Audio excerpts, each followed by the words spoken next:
Okay, so thank you so much mata जी सन प्रभु जी। तो आज हम मंत्रात्री यानी ईशोपनिषद में जो 18 मंत्र हैं और उसके साथ साथ एक ईश स्तुति है, तो पूरे मिला के 19।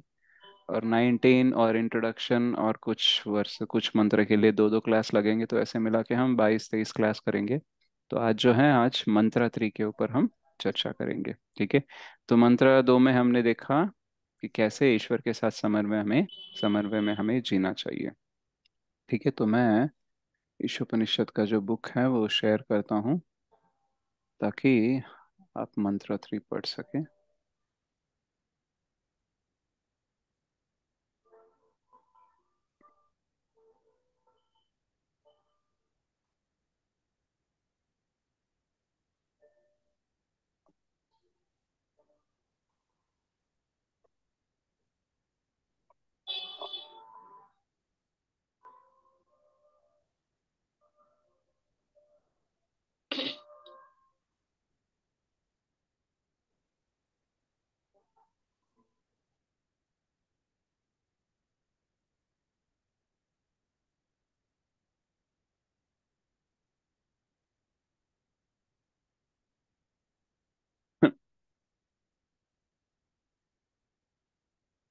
ओके, तो सबको स्क्रीन दिख रहा है?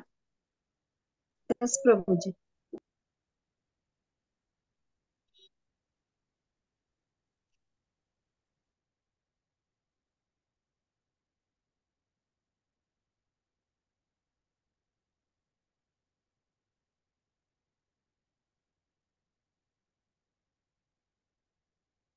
इसको मैं थोड़ा इंग्लिश में भी देख लेता हूँ, ताकि प्रोनाउंसिएशन ठीक आए। हम्म। ओके, सो मेरे बात दोहराइए। असुर्या नाम ते लोका असूर्यानां ते सूर्यानां ते लोका लोका अंधेन तमसावृताः अन्धेन अन्धेन तमसावृताः तमसावृताः तांस्ते प्रेत्याभिगच्छन्ति तांस्ते तांस्ते विद्याभिगच्छन्ति प्रत्याभिगच्छन्ति ये के चात्महनो जनाः। ये ये के आत्मनो जनाः। चात्मनोजनाः। फिर से पढ़ते हैं। अभी फर्स्ट लाइन पूरा एक बार पढ़ते हैं। असूर्यालो असूर्या नाम ते लोका अंधेन तमसावृताः असूर्यानां असूर्यानाम ते असूर्यानां लोका ते लोका अंधेन तामस अन्धेन आवृताः तमसावृताः तांस्ते तांस् विद्याभिगच्छन्ति तांस्ते प्रेत्याभिगच्छन्ति ये के चात्महनो जनाः। तांस्ते तांस्ते विद्याभिगच्छन्ति प्रत्याभिगच्छन्ति अभिगच्छन्ति ये ये के के आत्महनो जनाः। पूरा श्लोक एक बार पढ़ते हैं मंत्र। असूर्या नाम ते लोका अंधेन तमसावृताः तांस्ते प्रेत्याभिगच्छन्ति ये के आत्महनो जनाः। असूर्यानाम असूर्यानां ते ते लोका लोका अंधेन तांस्ते तमसावृताः तां प्रत्याभिगच्छन्ति प्रत्यभिगच्छन्ति आत्मनो जनाः। आत्मनो जनाः।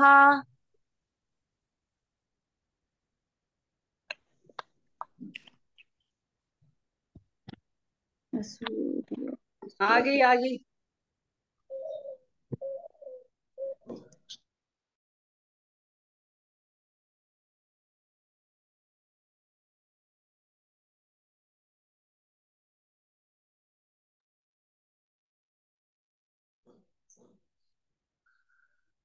हरे कृष्ण प्रभु जी, आवाज नहीं आ ప్రభుజీ रही। మీ వాయిస్ వినిపించట్లేదు ప్రభుజీ. आवाज नहीं आ रही प्रभु जी। प्रभु जी सॉरी आप सॉरी सॉरी। तो मैं चाहता हूँ कि 7 डिवोटीज हाथ अपना उठाए, हैंड राइज कीजिए, ताकि एक अनुवाद पढ़ेंगे और बाकी 6 लोग एक एक पैरा करके तात्पर्य पढ़ेंगे। जो हिंदी अच्छे से पढ़ सकते हैं, जिनको दिक्कत नहीं है, वो हाथ उठाइए। ठीक है। ओके। यस, मोनिका बंसल माता जी, आप अनुवाद पढ़िए। तो दो दो शब्द पढ़िए, हम आपके पीछे पीछे दोहराएंगे। ओके। हरे कृष्ण प्रभु जी, दंडवत प्रणाम। हरे कृष्ण, दंडवत प्रणाम। अनुवाद। आत्मा का हनन करने वाला, आत्मा का हनन करने वाला, चाहे वह कोई भी हो, चाहे वह चाहे कोई वह भी हो, कोई भी हो, उन लोकों में अवश्य प्रवेश करता है उन उन लोकों में लोगों में अवश्य अवश्य प्रवेश करता प्रवेश है करता है जो अश्रद्धा के जगत के नाम से जो जो अश्रद्धा के अश्रद्धा के जगत के नाम जगत से के नाम से विख्यात है विख्यात है और अंधकार तथा अज्ञान से पूर्ण है। अंधकार अज्ञान तथा से ज्ञान पूर्ण है। पूर्ण है। थैंक यू माता जी। यस, नेक्स्ट किसका हाथ रहे से? या Surya prabhu, if you can read it, first paragraph आप पढ़िए कंप्लीटली, आप अकेले पढ़िए, we will just listen. Hare Krishna prabhu ji. Hare Krishna. तात्पर्य: मनुष्य जीवन अपने भारी उत्तरदायित्वों के कारण पशु जीवन से भिन्न होता है। जो लोग इन दायित्वों से अवगत है और उसी भाव से कार्य करते हैं, वे सुर कहलाते हैं। और जो इन दायित्वों की अवहेलना करते हैं या जिन्हें इनकी जानकारी नहीं रहती, वे असुर कहलाते हैं। सारे विश्व में यही दो प्रकार के मनुष्य पाए जाते हैं। ऋग्वेद में कहा गया है कि सुर लोग सवैद भगवान विष्णु के चरण कमलों को लक्ष्य बनाते हैं और तदनुसार कर्म करते हैं। उनका मार्ग सूर्य के पथ के ही समान देदीप्यमान रहता है। थैंक यू प्रभु। बुद्धिमान, हाँ, थैंक यू प्रभु जी। हरे या Krishna. So next paragraph, yes Savita माता जी प्लीज रीड। बुद्धिमान मनुष्य को सदैव स्मरण।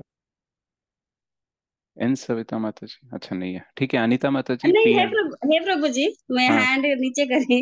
हाँ, तो ठीक है, बोले। हाँ, बुद्धिमान मनुष्यों को सदैव स्मरण रखना चाहिए कि आत्मा को मानव शरीर देहांतरण के चक्र में लाखों वर्षों के विकास के पश्चात प्राप्त होता है। कभी कभी इस भौतिक जगत की तुलना एक समुद्र से की जाती है और इस मानव शरीर की तुलना एक समुद्र नाव से की जाती है, जो इस समुद्र को पार करने के लिए विशेष रूप से निर्मित की गई है। वैदिक शास्त्रों तथा आचार्यों की तुलना पटु नाविकों से की जाती है और मानव शरीर की सुविधाओं की तुलना अनुकूल मंद समीर से की जाती है, जो नाव को सरलता से इच्छित लक्ष्य तक जाने में सहायक होती है। यदि यदि इन समस्त सुविधाओं के होते हुए भी कोई मनुष्य अपने जीवन का पूर्ण उपयोग आत्म साक्षात्कार के लिए नहीं कर पाता, तो उसे आत्मा अर्थात आत्मा का हनन करने वाला समझना चाहिए। श्री ईशोपनिषद स्पष्ट रूप से चेतावनी देती है कि आत्मा का हत्यारा सदा सुख भोगने के लिए दुख विज्ञान के भोगने के, हाँ? दुख हत्यारा भोगने। सदा दुख भोगने के लिए विज्ञान के गहनतम अंधकार में प्रवेश करना निश्चित है। हरे या कृष्ण। हरे कृष्णा। यस, पी अनीता माता जी, आप ये वाला पैराग्राफ हरे पढ़िए। कृष्ण प्रभु जी, दंडवत प्रणाम। हरे कृष्णा, दंडवत प्रणाम। यद्यपि शूकर, कुकर, ऊंट, गधे इत्यादि की आर्थिक आवश्यकताएं उनको उतनी ही महत्वपूर्ण है जितनी हमको हमारी आवश्यकताएं हैं, लेकिन इन पशुओं की आर्थिक समस्याएं अत्यंत निकृष्ट तथा अरुचिकर परिस्थितियों में हल की जाती है। मनुष्य को प्रकृति के नियमों द्वारा आरामदायक जीवन यापन के लिए सारी सुविधाएं प्रदान की जाती है, क्योंकि मानव जीवन पशु जीवन की तुलना से अधिक महत्वपूर्ण तथा मूल्यवान है। तो मनुष्य को शूकर तथा अन्य पशुओं की अपेक्षा श्रेष्ठ जीवन क्यों दिया गया है? एक उच्च पद वाले सरकारी कार्मिक को एक सामान्य क्लर्क की अपेक्षा बेहतर सुविधाएं क्यों दी जाती है? इसका उत्तर यह है कि उच्च पदाधिकारियों को उच्च कोटि के कर्तव्य निभाने होते हैं। इसी प्रकार मनुष्य को पशुओं की अपेक्षा उच्चतर कर्तव्यों का पालन करना होता है, जबकि पशु सदैव अपना भूखा पेट भरने मात्र से लगे रहते हैं। फिर भी आधुनिक आत्मघातनी सभ्यता से भूखे लोगों की समस्याओं में केवल वृद्धि ही हुई है। जब हम किसी आधुनिक सभ्य मनुष्य रूपी सजे धजे पशु के पास पहुंचते हैं, और उससे आत्म साक्षात्कार में रुचि लेने के लिए कहते हैं, तो वह इतना ही कहना चाहेगा कि वह केवल अपने उदर की क्षुधा शांति के लिए काम करना चाहता है और एक भूखे मनुष्य को आत्म साक्षात्कार की कोई आवश्यकता नहीं है। किंतु प्रकृति के नियम इतने क्रूर हैं कि पेट पालन के लिए कठोर श्रम करने के लिए उत्सुक रहने पर और आत्म साक्षात्कार की आवश्यकता की भर्त्सना करने पर भी उसे बेरोजगारी का प्रश्न सदैव भयभीत किए रहता है। थैंक यू हरे माता जी। कृष्ण। यस अनुषा माता जी, नेक्स्ट वाला पैराग्राफ। हरे कृष्ण प्रभु। हमें यह मनुष्य शरीर गधों, शुकरों तथा कुत्तों के समान कठोर श्रम करने के लिए नहीं मिला, अपितु जीवन की सर्वोच्च सिद्धि प्राप्त करने के निमित्त मिला है। यदि हम आत्मा साक्षात्कार की परवाह नहीं करते तो भी प्रकृति के नियम हमें अत्यंत कठोर श्रम करने के लिए बाध्य करते हैं। भले ही हम ऐसा ना करना चाहे, इस युग में मनुष्य को गधों और गाड़ी खींचने वाले बैलों की तरह कठोर श्रम करने के लिए बाध्य किया गया है। जिन भूभागों में इन असुरों को कम करने के लिए भेज दिया जाता है, उनका उद्घाटन श्री ईशोपनिषद के इस मंत्र में किया गया है। यदि मनुष्य अपना कर्तव्य निभाने में असफल रहता है तो उस असुर लोक में भेज दिया जाता है, जहां उसे निम्र योनियों में जन्म लेकर अज्ञान तथा अंधकार में कठिन श्रम करने के लिए बाध्य किया जाता है। थैंक यू माता जी। यस कश्मीरा माता जी। हरे कृष्ण प्रभु जी, हरे दंडवत प्रणाम। कृष्ण, धन्यवाद, प्रणाम। भगवत गीता में 6.41 43 कहा गया है कि जो मनुष्य आत्म साक्षात्कार के पथ पर चलकर भगवान के साथ अपने संबंध को समझने का भरसक प्रयत्न करके भी उसे पूरा नहीं समझ पाता है, उसे सूची या श्रीमत परिवार में जन्म लेने का अवसर दिया जाता है। सूची शब्द आध्यात्मिक दृष्टि से उत्पन्न ब्राह्मण का सूचक है और श्रीमत वैश्य या व्यापारी जाति का सूचक है। इससे सूचित होता है कि जो व्यक्ति आत्म साक्षात्कार पाने में सफल नहीं होता, उसे इस जन्म में किए गए सत्य प्रयासों के कारण अगले जन्म में अवसर प्रदान किया जाता है। यदि व्यक्ति को सम्मानित तथा उच्च कुल में जन्म लेने का अवसर प्रदान किया जाता है तो सफल व्यक्ति है। जो कौन सा पद मिलेगा इसकी कल्पना करना कठिन है। भगवान साक्षात्कार करने के प्रयास मात्र से मनुष्य को धनी या उच्च परिवार में जन्म मिलने का आश्वासन प्राप्त हो जाता है, किंतु जो प्रयास ही नहीं करता, जो मोह के प्रच्छन्न बना रहना चाहता है, जो आध्यात्मिक भौतिकवादी है और भौतिक भोग में आसक्त है, उसे नरक के गहनतम भागों में प्रवेश करना पड़ता है, जैसे कि सारे वैदिक साहित्य में पुष्टि की गई है। ऐसे भौतिकवादी असुर कभी कभी धर्म का स्वांग करते हैं, किंतु उनका चरम लक्ष्य भौतिक समृद्धि रहता है। भगवत गीता में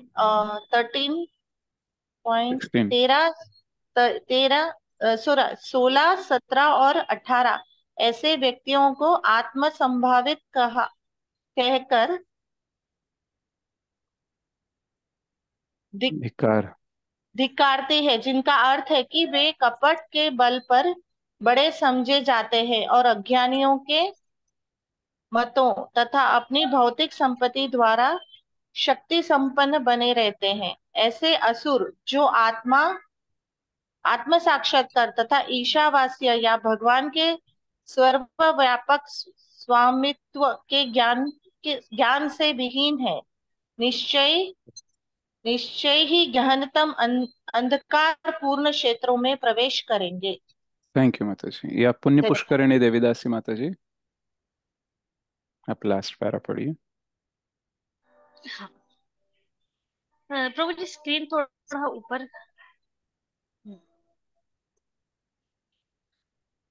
निष्कर्ष यही निकलता है कि मनुष्य होने के नाते हम आर्थिक समस्याओं को डावाडोल धरातल पर हल करने के लिए नहीं बने हैं, अपितु तो प्रकृति के नियमों के द्वारा जिस भौतिक जीवन में हमें लाभ पटके गए हैं उसी के सारी समस्याओं को हमें हल करने के लिए। या so thank you so much mata जी। मुखम करोति वाचालम पंगुम लंघयते गिरिम यत्कृपातमहं वंदे श्री गुरुम दीनतारिणम परमानंद माधवम श्री चैतन्येश्वर। तो यहाँ पे हमें क्या मिल रही है? यहाँ पे हमें चेतावनी मिल रही है। चेतावनी को क्या बोलते हैं इंग्लिश में? कॉन्शियसनेस। कॉन्शियसनेस। वार्निंग चेतना नहीं, वार्निंग वार्निंग चेतावनी।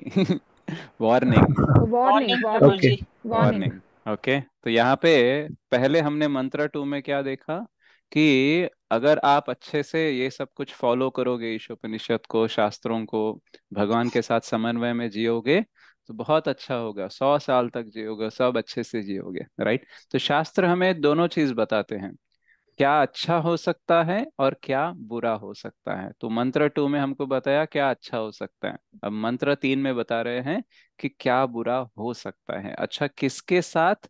उन सभी लोगों के साथ। कौन है वो? जो आत्मा का हनन करते हैं।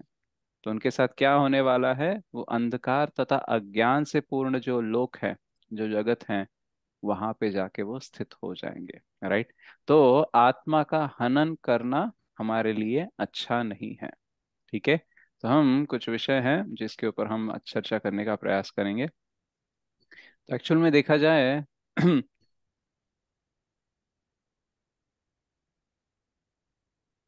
तो सोल किलिंग यानी आत्मा का हनन करना, इसका मतलब क्या है? कि जो व्यक्ति आत्मज्ञान से अवगत नहीं होता है, राइट, उसकी अवहेलना करता है, इग्नोर करता है और कोई जिम्मेदारी नहीं लेता है आत्म आध्यात्मिक जीवन को जीने का, तो उस व्यक्ति को क्या कहते हैं? आत्मा का हनन करने वाला। यानी आत्मा के स्तर पर जो हमें जीवन गुजारना चाहिए उसको जो इग्नोर कर दे, उसको जो तिरस्कार कर दे, वो व्यक्ति कौन है? एक्चुअली आत्मा का हनन करने वाला। और जैसे अगर हम देखते हैं, अगर आप पेरेंट्स हो, बच्चे अगर पढ़ते नहीं है, राइट, तो आप उन्हें क्या बोलते हो, क्या कहकर डांटते हो?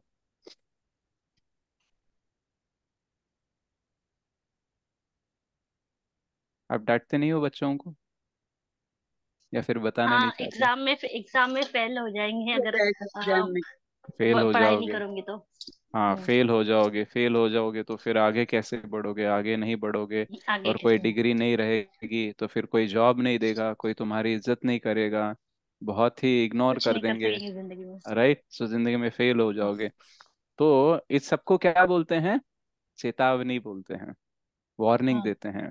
तो वार्निंग। जैसे माता पिता अपने बच्चों को वार्निंग देते हैं पढ़ाई के बारे में, वैसे ही शास्त्र हमें वार्निंग देते हैं कि देखो, अगर तुम नहीं पढ़ोगे, राइट, अगर तुम इसके हिसाब से नहीं चलोगे तो फिर गहनतम अंधकार में, अज्ञान में हमेशा के लिए फंसे रहोगे।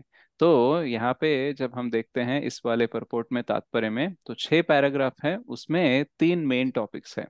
पहला है कि असुर कौन है, ओके, और दूसरा है कि आत्मा का हनन करने वाला एक्चुअली कौन है और इसे कैसे समझा जाए, और तीसरा सबसे इंपॉर्टेंट पॉइंट ये है कि आत्मा का हनन मत करो, आत्मा को एक्चुअली मुक्त करो।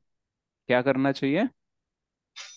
मुक्त करना चाहिए। आत्मा का हनन मुक्त, करना चाहिए, मुक्त करना मुक्त करना चाहिए, राइट? तो पहले हम देखते हैं कि असुर कौन है, ओके। तो असुर, तो ये जो वर्ड है इसका अर्थ हम देखने का प्रयास करेंगे। तो असु का मतलब है लाइफ एयर, यानी या फिर लाइफ, या फिर लाइफ एयर यानी प्राण समझ लीजिए, ठीक है। और र का मतलब होता है रमनते। तो जो प्राण में रमन का मतलब जो बॉडी को एंजॉय करना चाहता है भगवान को छोड़कर, उसे असुर बोलते हैं। राइट। तो यहाँ पे ये असु वाला मीनिंग हमको 2.11 में भी दिखता है, गतासून अगतासूंश्च नानुशोचन्ति पंडित। हाँ, तो अर्जुन को एक्चुअली कृष्ण बोलते हैं कि तो बातें तो बड़ी बड़ी कर रहे हो, राइट, लेकिन एक्चुअली तुमको नहीं पता है क्या, जो श्वास लेते हैं, मतलब जिनमें प्राण है और जिनको प्राण जिन्होंने त्याग दिया है, उन दोनों के बारे में भी कोई भी पंडित एक्चुअली ऐसे उतावले नहीं होते, या फिर वो भयभीत नहीं होते हैं। जो आप एंजाइटी में हो वैसे वो होते नहीं है। तो गतासून अगतासून च, तो वहां पे जो असु आता है उसका मतलब है लाइफ। तो ये जो लाइफ है, ये जो प्राण है हमारे, केवल हम भौतिक इंद्र तृप्ति करने के लिए ही अगर यूटिलाइज कर रहे हैं, भगवान को हम भूल चुके हैं, कोई आध्यात्मिक जीवन नहीं जीना चाहते हैं, तो हम कौन है? असुर है। राइट। तो असुर का क्या क्वालिटी होता है? वो भगवान को देखना नहीं चाहता, भगवान को केंद्र नहीं बनाना चाहता, और केवल अपना इंद्र भोग करना चाहता है। तो मटीरियलिस्टिक वे ऑफ लिविंग में वो जाता है, उसको सिर्फ इंद्र तृप्ति के बारे में ही सुनाई देता है, दिखाई देता है, और वो उसको छोड़ के उसके अतिरिक्त उसको कुछ नहीं समझ में आता है। इसलिए बहुत लोग ऐसा स्लोगन भी लेके चलते हैं कि life is very short, so enjoy as much as you can. यानी जिंदगी छोटी है, तो जितना आपको आनंद उठाना है उतना आनंद उठाते रहो। तो एक्चुअल में ये जो असुर होते हैं, जनरली हम क्या देख सोचते हैं कि मान लो अगर आपको कोई वर्ड बोला जाए राक्षस या फिर असुर, तो फिर आपके दिमाग में कौन सा वाला इमेज आएगा?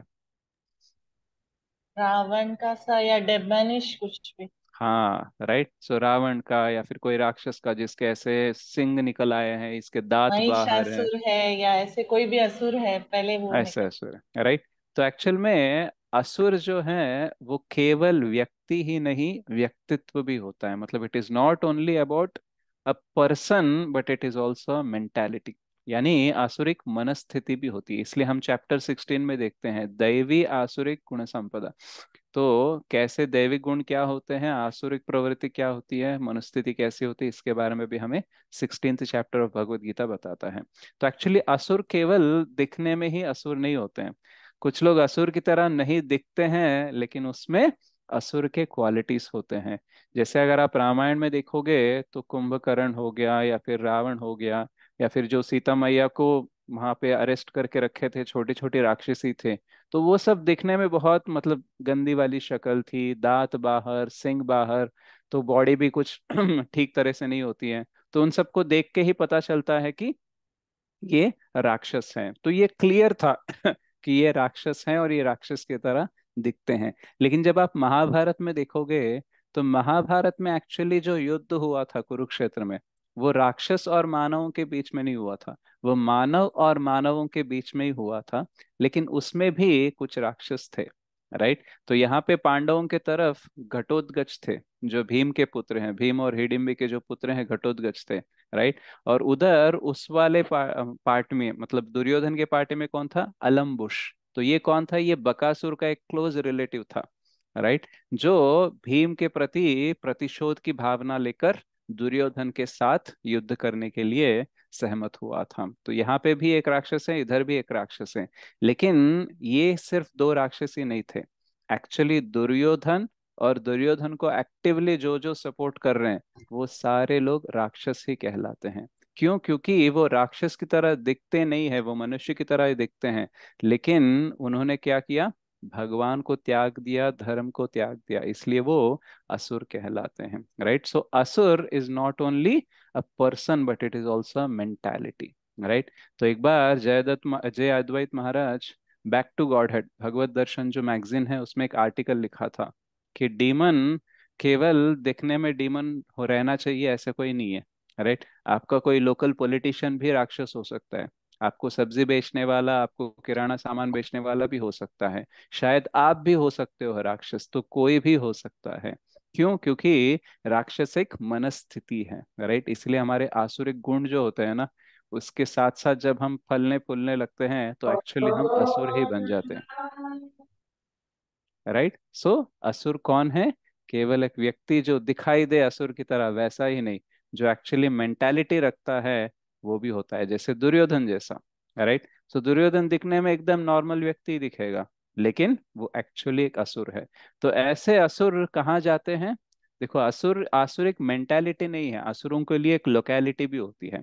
जैसे हम देखते हैं, अगर गोलोक चार्ट देखोगे तो एक ब्रह्मांड में 14 प्लानिटरी सिस्टम्स होते हैं, और इसको हम तीन लोक बोलते हैं, ऊर्ध्वलोक, निम्नलोक, मध्यलोक। राइट? तो ये जो निम्न लोक होते हैं, यानी भूमि के नीचे होते हैं, अर्थली प्लैनेट्स के नीचे होते हैं, अतल, अवितल, सुतल, तलातल, पाताल, रसातल। तो ये सारे जो होते हैं, ये सब उनके लिए बने गए हैं। और वहां पे सूरज की रोशनी नहीं जाती है, और वहां पे कोई भी भगवान का स्मरण नहीं होता है। तो बहुत ही गहनतम अंधकार और अज्ञान के साथ भरा हुआ रहता है। तो वो एक्चुअली प्लेस है किन के लिए? जो एक्चुअली असुर की तरह बिहेव करते हैं। तो आप अगर असुर हो तो आपका डेस्टिनेशन क्या होगा? वो वाले असुर लोक में आप पहुंच जाओगे। तो ये एक्चुअली हमें समझना चाहिए। कभी कभी हमें लगता है कि चलो ये इंसान अच्छा ही है, राइट, लेकिन वहां पे हम देखते हैं तात्पर्य में कि कौन सुर है जो भगवान के चरण कमलों में स्थित होने का प्रयास करते रहते हैं, राइट। जिनकी गति भगवान के कमल चरण होते हैं वो सुर है। और असुर कौन है? उनको भगवान चाहिए ही नहीं, तो चरण कमलों की तरफ क्या, उनके तरफ देखना भी नहीं चाहते हैं। तो बेसिकली असुर और सुर में ये फर्क हम देखते हैं कि सुरों के लिए भगवान सेंटर होते हैं, और असुरों के लिए भगवान होते ही नहीं उनके जीवन में। तो अगर कोई व्यक्ति है, अगर बोले आपको कि क्या जरूरत है भगवान की इस जीवन में, राइट, अच्छा खासा तो सब चल रहा है, तो सुर है या असुर है? असुर। असुर है। असुर। अरे, सो हमें क्या करना चाहिए? असुरों से थोड़ा सा दूर रहना चाहिए, राइट। तो बाद में नेक्स्ट वाला वर्ड है आत्महा, यानी आत्मा का हनन करने वाला। तो हम देखते हैं कि एक्चुअली भगवान 2.17 में बोलते हैं, अविनाशी तू तद विद्धि येन सर्वमिदं ततम विनाशम अव्ययस्यस्य न कश्चित कर्तुम अर्हति। यानी जो शरीर में है, राइट, जो आत्मा है, वो एक्चुअली उसका हनन कर ही नहीं सकते हैं। So it is indestructible, right. लेकिन वही भगवान 16.21 में क्या बोलते हैं कि त्रिविधम नरकस्येदम द्वारम नाशनम आत्मनः कामः क्रोधस्तथा लोभस तस्मादेतत् त्रयम् त्यजेत। तो तीन विधान है, तीन द्वार है जो आत्मा का नाश करते हैं, काम, क्रोध और लोभ। तो 2.17 में क्या बोल रहे हैं कि आत्मा अविनाशी है, और यहाँ पे क्या बोल रहे हैं? नाशनम आत्मा, यानी आत्मा का नाश होता है। तो क्या भगवान पहले बोल रहे हैं नाश नहीं होगा, फिर बोल रहे हैं नाश हो रहे हैं, यानी ये अपनी ही बात को कॉन्ट्रडिक्ट कर रहे हैं क्या? तो एक्चुअली पॉइंट को हमें समझना चाहिए। अविनाशी मतलब आत्मा को एज सच हम कुछ नहीं कर सकते, उसको न काट सकते हैं। हम देखते हैं, नैनम छिन्दन्ति शस्त्राणि नैनम दहति पावकः न चैनम क्लेदयन्त्यापो न शोषयति मारुतः। तो आत्मा का वैसे हनन नहीं कर सकते, लेकिन आत्मा का नाश होना मतलब उसका जो स्पिरिचुअल कॉन्शियसनेस है, उसका जो स्पिरिचुअल लाइफ है, आध्यात्मिक जीवन, आध्यात्मिक चेतना का जो हमें अवगत करना चाहिए, उसको हम एक्चुअली नाश कर रहे हैं।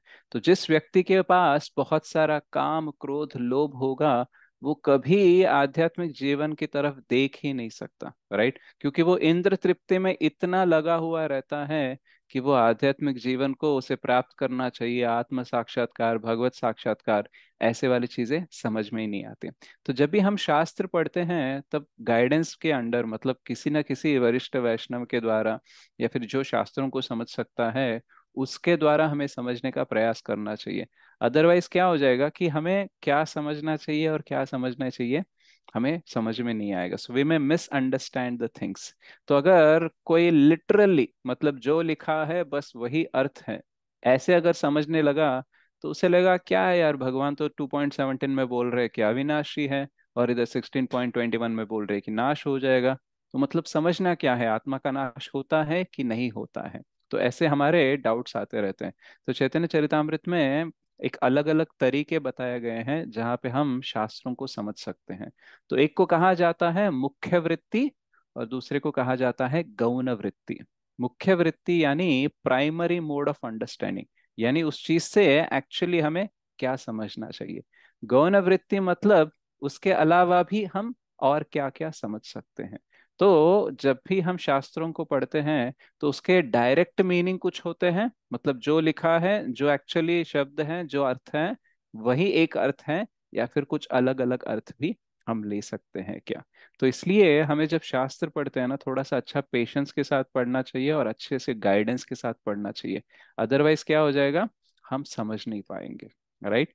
तो 11.20 यानी श्रीमद् भागवतम के 11वें स्कंद के 20वें चैप्टर के 17वें श्लोक में भी इसके बारे में, आत्महनन करने वाले के बारे में लिखा जाता है।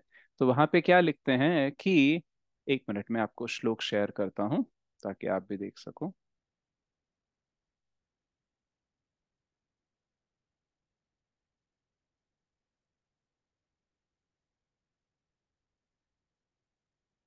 Eleven twenty 70।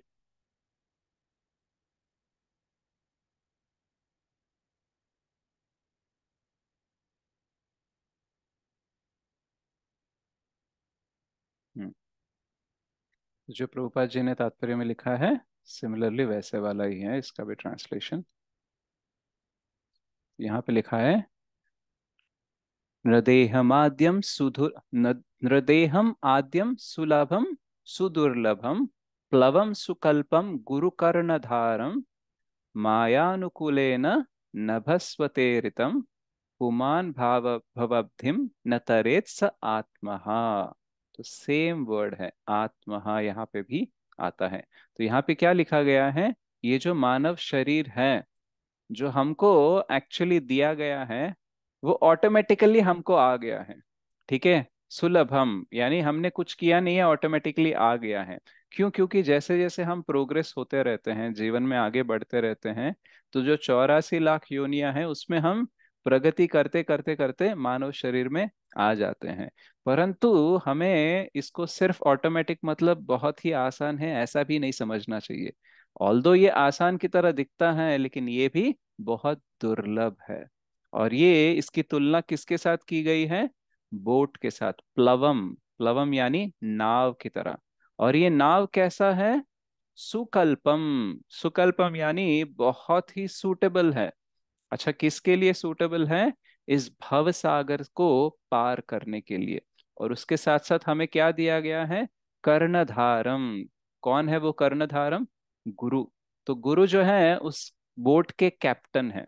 और कर्णधारम का एक और मीनिंग क्या होता है? कर्ण मतलब क्या होता है, किसी को पता है?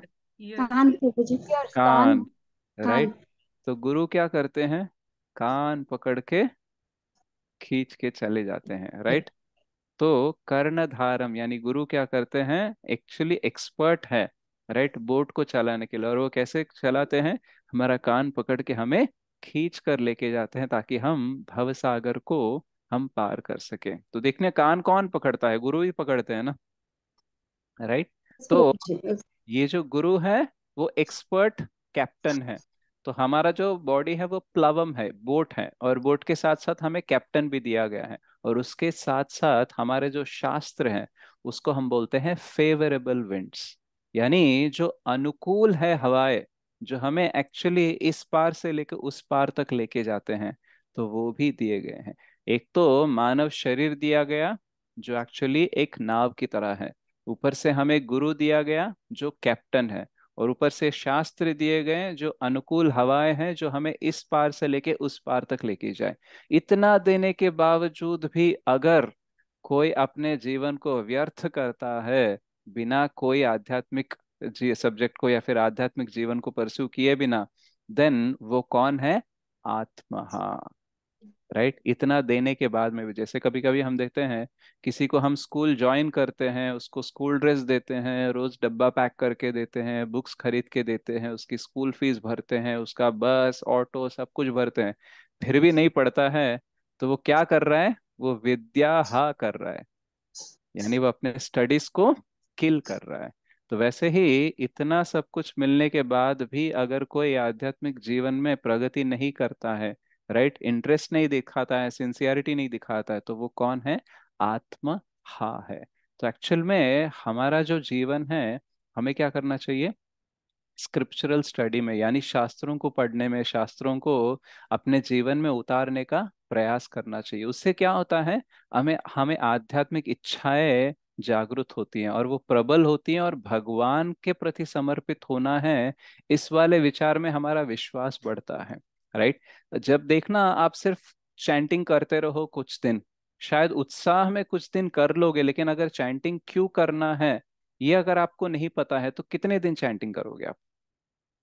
Right. So unless you know about why you are doing what you are doing, आप जो कर रहे हैं क्यों कर रहे हो, जब तक पता नहीं होता तब तक आपको करने के लिए बल नहीं मिलता है। क्योंकि उत्साह स्टार्ट करने के लिए ठीक है, लेकिन उत्साह निश्चय धैर्य बना के रखने के लिए हमें गुरु और साधु शास्त्र सारे चाहिए होते हैं। राइट। तो जब ये सब हम करते हैं फॉलो, तो हमारा कन्विक्शन स्ट्रांग होता है कि हाँ मुझे भगवत धाम ही जाना है, इस जीवन को भक्ति सेवा में ही लगाना है। राइट। अगर हम इसको छोड़ के अगर कुछ और पढ़ने लगे, कुछ और देखने लगे, मान लो अगर आप मूवीज देख रहे हो या फिर टीवी सीरियल देख रहे हो या फिर कोई भी मैगजीन पढ़ रहे हो, कोई भी किताब पढ़ रहे हो, तो उससे क्या होगा, जो आप पढ़ोगे, जो आप देखोगे, उसके हिसाब से ही आपकी इच्छाएं प्रबल होंगी, आपका विश्वास प्रबल होगा और आपका लक्ष्य रहेगा।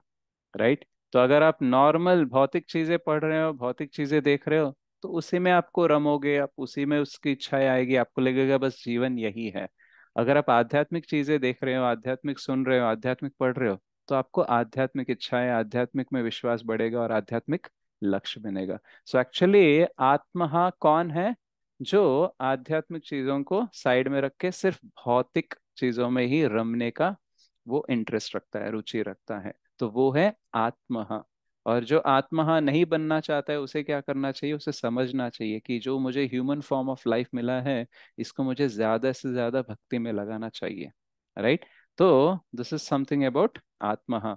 अभी जब भी हम ये शास्त्र पढ़ते हैं तो हमें बहुत अच्छे से बारीकी से समझने का प्रयास करना चाहिए, क्योंकि कभी कभी जो भौतिक चीजें हैं हमें आसानी से समझ में आ जाते हैं, लेकिन जब हम शास्त्रों को पढ़ते हैं कभी कभी ऐसा भी हो सकता है कि हम उसका गलत मतलब भी निकाल दें।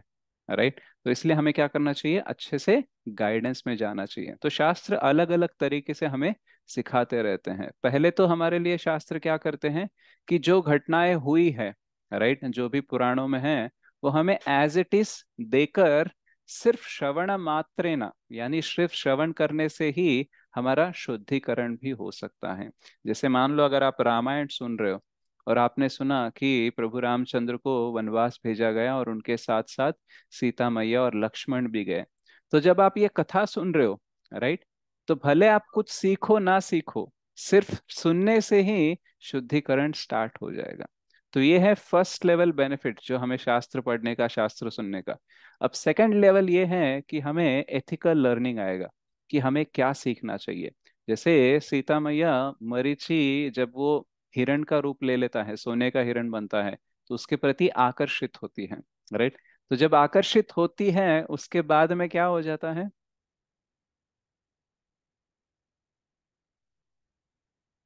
क्या हो जाता है, रामायण किसी को नहीं पता? हरण हो जाता उसको है इंटेलिजेंस। पाने सीता की मैया चाह, को। उसको लेने की चाह, यस डिजायर। प्रभु जी, बेटा वो सीता मैया को धोखा हो जाता है ना। हाँ। Prabhuji, she तो get the desire. तो जैसे ही उसको उस हिरण को पाने की इच्छा आ गई, वो प्रभु रामचंद्र से धीरे धीरे दूर होते रहती है। तो इससे हम क्या सीखते हैं कि जब भी हम प्रभु को छोड़कर किसी और चीज को पाने का प्रयास करते हैं तो प्रभु हमसे दूर हो जाते हैं। राइट। तो ये एथिकल लर्निंग है, यानी हम इससे क्या सीख सकते हैं, हमारे जीवन में कैसे हमें रहना चाहिए, तो ये भी सीख सकते हैं। और कभी कभी शास्त्र हमें एज अ मेटाफर की तरह, एक उपमा की तरह भी समझाते रहते हैं। जैसे वेदांत देशी का एक बहुत बड़े आचार्य हैं, तो वो बोलते हैं कि मन जो है ना, वो रावण रूपी है। राइट। और जैसे रावण के 10 सर होते हैं, मन किसके साथ चलता है, 5 कर्मेंद्रिय और 5 ज्ञानेंद्रिय। तो 10 सर लेकर मन चलता है और वो वेट ही करता है कि कब जीव थोड़ा सा आकर्षित हो जाए भौतिक चीजों के साथ और मैं उसे हरण कर लूं। तो जैसे एक आकर्षण सीता मैया को था कि वो हिरण चाहिए, राइट, और उधर से धीरे धीरे से क्या हो गया, वो रावण के ट्रैप में आ गई। तो वैसे ही हम भी जब भगवान से बहिर्मुख होने लगते हैं कि चलो भगवान तो ठीक है, ये तो चलो भक्ति वगैरह कर रहे हैं, ये भी ठीक है, लेकिन थोड़ा सा इंद्र तृप्ति कर लेंगे तो भी कुछ फर्क नहीं पड़ेगा ना, ज्यादा तो इतना तो भक्ति कर रहा हूं मैं, तो थोड़ा सा और कर लेते बस, उधर ही स्टार्ट हो जाएगा। इसको बोलते हैं स्लिपरी स्लोप फैलेसी। यानी जब आप कीचड़ में एक पैर डालोगे ना, तो दूसरा पैर डालने की जरूरत नहीं है, खींचे चले जाओगे आप, राइट। तो वैसे ही इंद्र तृप्ति करने का एक विचार काफी है हमको उधर ही खींचे जाने के लिए। तो शास्त्र हमें क्या बोलते हैं कि देखो ये रावण रूपी मन आपको कभी भी आपका अपहरण कर सकता है, और करके आपको कहाँ पे रखेगा, लंका में रखेगा। और वो लंका क्या है, ये भौतिक शरीर है। तो एक्चुअली भौतिक शरीर में जब आत्मा होता है ना, तो कितना मुश्किल होता है। आत्मा एक्चुअली सच्चिदानंद है, लेकिन शरीर में, भौतिक शरीर में आने के पास हमेशा आनंद को ढूंढना पड़ता है। यानी जो आनंदमय है उसको आनंद ढूंढना पड़ रहा है, तो मतलब कितनी दुर्गति है, इजंट इट। तो इसका कारण क्या है, कृष्ण से बहिर्मुख होकर हम भोग वांछा करने की तरफ गए हैं। तो ऐसे हमें शास्त्र अलग अलग उपमान भी देकर हमें समझाने का प्रयास करते हैं। अच्छा, तो ये सारे जो एथिकल लर्निंग्स हैं, ये सारे जो मेटाफर्स है, उपमान है, तो ये सारे हमें शास्त्रों के अनुकूल है तो इन्हें एक्सेप्ट करना चाहिए।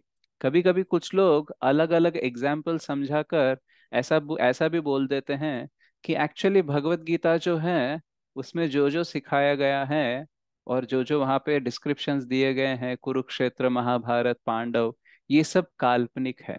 ये एक्चुअली सब लोग हमारे अंदर ही होते हैं। तो इसको हमें समझाने के लिए एक ऐसे काल्पनिक कथा बनाई गई है, तो हमें ये सीखना चाहिए, ऐसा भी कुछ लोग प्रचार करते हैं। तो आप बताइए, ये क्या भगवत गीता और जो महाभारत है ये काल्पनिक है? नो प्रभुजी। नहीं माता नहीं। राइट। तो जब आचार्य हमें समझाते हैं कि देखो रावण रूपी मन है, 5 कर्मेंद्र, 5 ज्ञानेंद्र के 10 सर लेके वो सीता का अपहरण कर रहा है, जीव का अपहरण करके लंका में उसे कैद कर रहा है, यानी शरीर में कैद कर रहा है, तो ये शास्त्रों के अनुकूल में है। शास्त्र भी हमें यही समझा रहे हैं कि भगवान से बहिर्मुख होकर हम यहाँ पे बंध गए हैं। तो ये जो उपमान है ये एक्चुअली हमें शास्त्रों के साथ सिंक करता है, राइट। यानी जो शास्त्र बोल रहे हैं उसके अनुकूल है। लेकिन ये जो कुछ लोग प्रचार करते हैं कि देखो ये एक्चुअली मन घड़त कहानी है, हमको कुछ सिखाने के लिए ऐसा ऐसा बताया गया है, तो ये एक्चुअली शास्त्र के विरुद्ध है। भले ही इससे कुछ सीखने को मिल रहा है, लेकिन ये शास्त्र के विरुद्ध है, क्योंकि दिस इज नॉट माइथोलॉजी, ये सब कुछ हिस्ट्री है, राइट। जो हुआ है उससे हम कुछ सीख रहे हैं तो अच्छी बात है, लेकिन जो हुआ है उसको हम काल्पनिक बनाकर उससे कुछ सीख रहे हैं तो ये अच्छी बात नहीं है। तो ये सब विषय हम क्यों चर्चा कर रहे हैं, क्योंकि जब भी हम आध्यात्मिक जीवन शुरू करते हैं तो कुछ लोग होते हैं जो प्रामाणिक होकर हमें शास्त्रों का ज्ञान देना चाहते हैं, लेकिन कुछ लोग होते हैं जो शास्त्रों का अध्ययन करके भी उसे शस्त्र की तरह यूज करते हैं। जैसे प्रभुपाद जी तात्पर्य में बोलते हैं कि कुछ लोग शास्त्र धर्म का सहारा लेते हैं, लेकिन खुद को ही समृद्ध बनाने के लिए, राइट। लोगों को शास्त्रों का ज्ञान देकर उन्हें आध्यात्मिक जीवन में आगे बढ़ाने के लिए नहीं, ना ही वो आगे बढ़ेंगे, ना किसी को आगे बढ़ने देंगे, बस इसको भी यूज करके कैसे मैं मटेरियली ग्रो हो सकता हूँ। जैसे कभी कभी एग्जाम्पल देते हैं कि कभी कभी कोई पॉलिटिशियन मंदिर आता है ना, तो वो अपना कैमरामैन लेके भी आता है। देखा है कि आपने कभी? ये यस, तो नो? रोज आए दिन होता है प्रभु जी, यस सारे प्रभुजी। नेता लोग यही करते हैं। तो आते हैं और वो दर्शन लेते हैं और फिर उनका फोटो छपता है। तो ऐसा लगता है कि वो दर्शन लेने नहीं, बस भगवान को अपना दर्शन देने आए हैं, राइट। तो क्या हो रहा है, मैं धार्मिक बनूंगा तो लोग मुझे एज अ धार्मिक नेता समझ के मेरे को वोट डालेंगे, राइट। तो कुछ लोग अच्छे नेता होते हैं, हम नहीं बोल रहे कि सब लोग ऐसे ही होते हैं, लेकिन कुछ लोग धर्म का भी उपयोग करना चाहते हैं ताकि वो जो उनकी इच्छाएं हैं, उनकी वांछाएं हैं, उसको पूर्ण करने के लिए। इसीलिए कभी कभी शास्त्रों का गलत प्रचार भी होता है, राइट। तो इसलिए हमें उस गलत झांसे में पढ़ना नहीं चाहिए। हमें देखना चाहिए कि शास्त्रों से हम क्या सीख सकते हैं और कैसे आगे जा सकते हैं, और अगर कोई सिखा रहा है तो वो शास्त्रों के अनुकूल होना चाहिए, राइट। तो आगे जाके हम सीखते हैं कि कभी कभी बोलते हैं कि लोग कि देखो टेक्नोलॉजिकल इतना एडवांस हम हो चुके हैं, राइट। तो एक्चुअली हमें स्पिरिचुअल लाइफ पे क्यों ध्यान देना चाहिए, क्योंकि इतनी तो प्रगति हमने कर ली है अपने बलबूते पर, राइट। तो हमें तो एक्चुअली बहुत अपने आप पर नाज होना चाहिए, हमको क्यों भगवान पे ऊपर डिपेंड होना चाहिए। तो एक्चुअली हम देखते हैं कि ये जो प्रगति की बात हम कर रहे हैं, सच में हमने कितनी प्रगति कर ली, राइट। तो अभी हम जब टेक्नोलॉजी की बात करते हैं, तो ऐसा टेक्नोलॉजी ने हमें क्या दिया है जिसकी वजह से हमारे जीवन का लक्ष्य बदल गया है, राइट। जैसे आज के टेक्नोलॉजी में आप कोई भी कंसिडर कर लो, मतलब आप फोन ले लो, टीवी ले लो, फ्लाइट ले लो, या फिर कोई भी टेक्नोलॉजी जो भी आविष्कार हुआ है, जो भी इंस्ट्रूमेंट हमारे हाथ में है हमें दिख रहा है, उन सब को अगर लेकर उसका उपयोग क्या है और ये सब देखेंगे, तो आपको नहीं लगता है कि केवल ये हमारे इंद्र तृप्ति करने के साधन उन्होंने चेंज कर दिया है, लेकिन उन्होंने जीवन का लक्ष्य नहीं बदला है। क्या आप सहमत हैं इस बात से? जी प्रभु जी। यस जी प्रभु प्रभु जी। जी। राइट। तो हम्म। हम देखते हैं कि scientific advancement has changed form but not the purpose of activities. जैसे जो जानवर होते हैं, राइट, तो वो क्या करते हैं, कूड़ा कचरा में जाके कुछ कचरा खाते रहते हैं। तो हम क्या करते हैं, हम पैकेज्ड फूड खाने लगते हैं। तो देखा जाए तो वो भी खा रहे हैं, हम भी खा रहे हैं। तो हमने क्या टेक्नोलॉजिकल एडवांस करके जीवन का लक्ष्य बदला है? नहीं प्रभु जी। नो प्रभु जी। राइट। तो हम देखते हैं कि जानवर जो होते हैं ना, वो रास्ते पे देखते रहते हैं कि मैं किसके साथ संभोग कर सकता हूँ। और मानव क्या करता है, वो मैगजीन्स में, इंटरनेट में, अलग अलग साधन द्वारा वो भी खोजते रहता है कि मैं कैसे इंद्र तृप्ति करूँ और मैं कैसे संभोग करूँ, राइट। तो जानवर भी वही सोच रहे हैं, इंसान भी वही सोच रहे हैं, तरीका अलग है लेकिन दोनों का लक्ष्य सेम ही है। तो इसको अगर हम बोलने लगे कि बहुत प्रगति कर रहे हैं, हम जानवरों से आगे हैं, तो एक्चुअली हमें फिर से सोचना चाहिए कि सच में हम प्रगति कर रहे हैं क्या। क्योंकि ये आगे जाके हम देखते हैं कि जानवर जो होता है वो रास्ते पे सोता है, राइट, लेकिन जो इंसान होता है वो अच्छे से अपने घर में अच्छे से बेड पे सोता है। लेकिन दोनों भी क्या कर रहे हैं, सो ही तो रहे हैं, राइट। तो लक्ष्य थोड़ी ना बदला है, वो सोने की जगह बदली, सोने में थोड़ा सा कंफर्ट बदला, but it is still same only.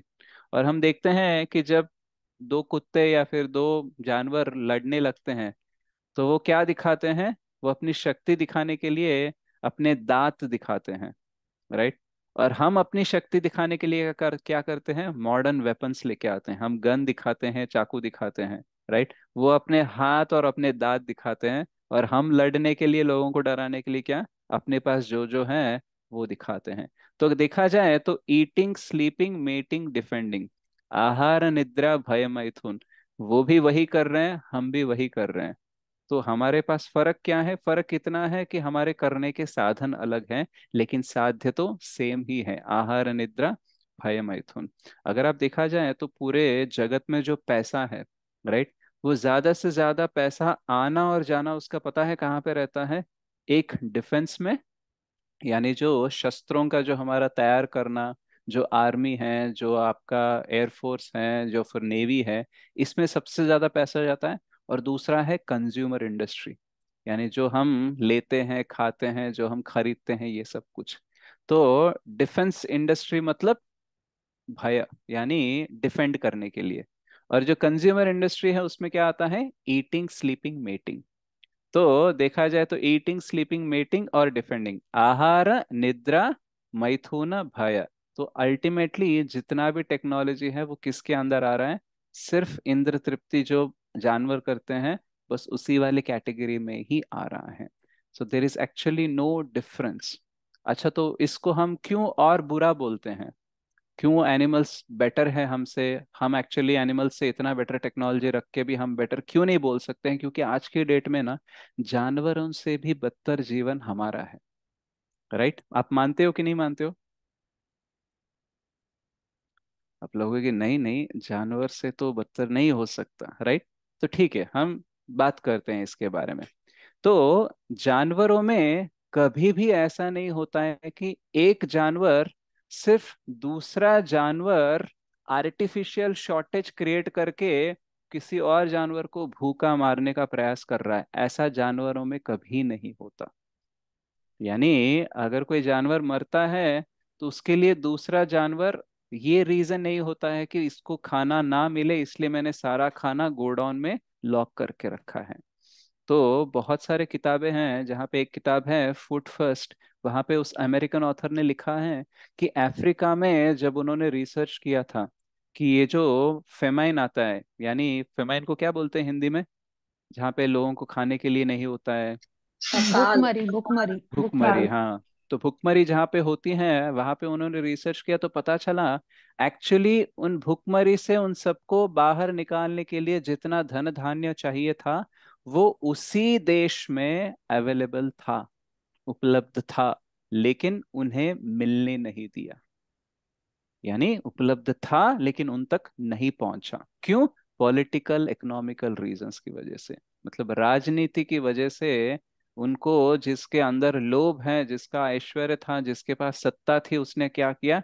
रोक के रख दिया, चैनल को बंद कर दिया। उसकी वजह से भुखमरी हुई है। ऐसा जानवरों में कभी नहीं होता है। एक जानवर दूसरे जानवर का शिकार करता है, लेकिन कभी भी ऐसा नहीं होता है कि उसी जानवर का, उसी जाति का एक और जानवर एक्चुअली किसी को खाना ना मिले ऐसा करे। राइट? कभी कभी हम देखते हैं कि एक जानवर शिकार करता है तो दूसरा आके थोड़ा सा खींचने का प्रयास करता है, but that is all still natural. But यहाँ पे तो पता भी नहीं चल रहा है कि हमें खाना ना मिलने का रीजन क्या है। तो यहाँ पे बहुत सारा धन धान्य गोडाउन में पड़कर खराब हो रहा है, सड़ रहा है, लेकिन यहाँ पे भुखमरी को कम करने के लिए कोई एफर्ट नहीं डाल रहा है। राइट? तो ये सिर्फ मनुष्यों के अंदर ही होता है, ये जानवरों के अंदर नहीं होता है। और एक चीज है कि कितने सारे ऐसे जानवर हैं जो आपने देखे हैं जिनको इंसोम्निया है। इंसोम्निया पता है, एक रोग होता है, उससे क्या होता है, किसी को पता है? नींद स्लीपलेसनेस। नहीं आना, नींद स्लीपलेसनेस। नहीं, नींद नहीं आना। राइट? तो एक्चुअली किसी भी जानवर में इंसोम्निया नहीं पाया जाता है। राइट? केवल इंसान को ही नींद की गोली लेनी पड़ती है।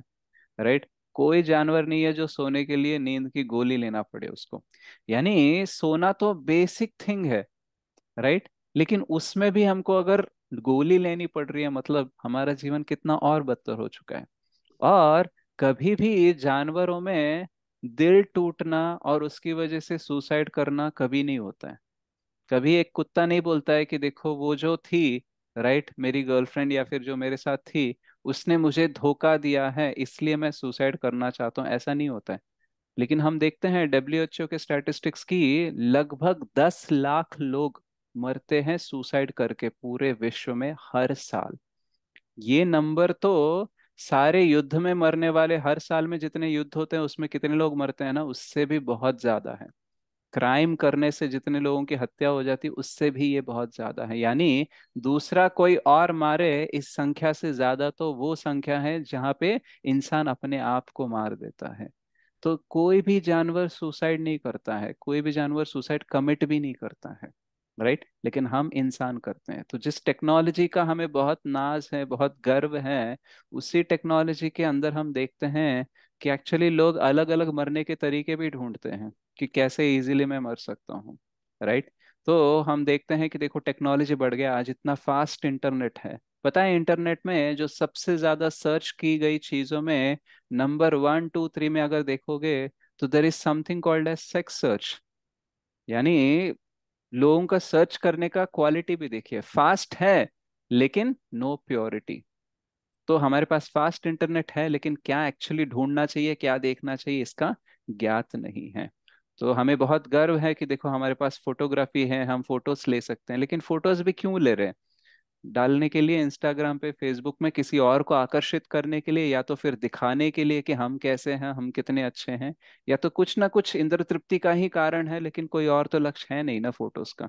राइट? तो हमारा जो भी टेक्नोलॉजी है हमारे जीवन को और एक्चुअली गलत बनाते जा रहा है। राइट? तो technology is good if it is changing our purpose. हमारा जो जीवन का लक्ष्य है उसको चेंज करके आध्यात्मिक की ओर लेके जा रहा है तो वो टेक्नोलॉजी बहुत बेस्ट है। लेकिन अगर नहीं तो फिर उसका क्या फायदा? आपने देखा होगा कि कोई भी जानवर स्ट्रेस मैनेजमेंट कोर्स नहीं करता है, राइट? कभी कभी आपने देखा है कि आप कोई स्ट्रेस मैनेजमेंट कोर्स करने गए और वहां पे जानवर भी आ गए? मतलब इंसान अपने कुत्ते को लेकर आएगा शायद, बट वो स्टूडेंट नहीं रहता है, राइट? तो स्ट्रेस मैनेजमेंट, अकेलापन, ट्रॉमा, ये सारे ना इंसान को ही होते हैं, जानवर को नहीं होते। और इससे भी बड़ी चीज, जो वासनाएं मतलब एडिक्शंस होते हैं, वो सिर्फ इंसान को होते हैं, जानवरों को नहीं होते हैं। जानवर को शिकार बनाने के लिए, जैसे मान लो अगर मछली को हम दाना डाल रहे हैं कुछ, उसको फंसाने के लिए जाल में, तो फर्स्ट थिंग, उसको पता नहीं है कि वो जाल है। और सेकंड थिंग, जो हम उसको दाना डालते हैं ना, वो उसका खाना होता है। तो इंसान को, इंसान और जानवर में फर्क क्या होता है कि जानवर को पता नहीं होता है कि वो जाल है, और दूसरा, उसके लिए वो खाना होता है, वो दाना, राइट? इसलिए उसका कोई दोष नहीं है। अगर वो पकड़ा भी जाता है, मारा भी जाता है, जाल में भी फंसता है, तो उसका कोई बड़ा दोष नहीं है। लेकिन हमारी आदतें देखो, जो हमारी एडिक्शंस होते हैं, बुरी आदतें होते हैं, सिगरेट, अल्कोहल जैसे, right? Cigarette smoking is injurious to health, उस पे ऊपर लिखा हुआ होता है, और हम पढ़ भी सकते हैं, यानी हमको पता है कि ये जाल है, राइट? और दूसरा चीज, सिगरेट हमारे लिए खाना नहीं है, राइट? सो एनिमल्स के साथ क्या हुआ कि उनको पता नहीं बेचारों को जाल है, और दूसरा, उनका वो खाना था, इसलिए वो अगर आकर्षित हुए तो उसमें भी कोई उनका दोष नहीं है। लेकिन इधर खाना नहीं है, जाल है, ये पता है, फिर भी हम आकर्षित हो रहे हैं। तो क्या है, ये हमारा ट्रैप है। तो हमारी टेक्नोलॉजी बढ़ गई है सिगरेट और अच्छे अच्छे बनाने के लिए, अल्कोहल और अच्छे अच्छे बनाने के लिए, ताकि हम और जाल में गिरते रहें और फंसते जाएं, राइट? तो ये एक्चुअली बहुत चीजें हैं जो हम कभी भी मतलब सोचते नहीं है कि हाँ चलो ये भी कोई चीजें हैं। आप बताओ, जनरली इंसान के अंदर ना डर होता है, लेकिन पता है सबसे बड़ा डर उनका ये नहीं होता है कि कोई शेर आके मुझे खा लेगा, या फिर कोई बाघ आके मुझे खा लेगा, कोई सांप आके मुझे काट लेगा। पता है इंसान का सबसे बड़ा डर क्या होता है?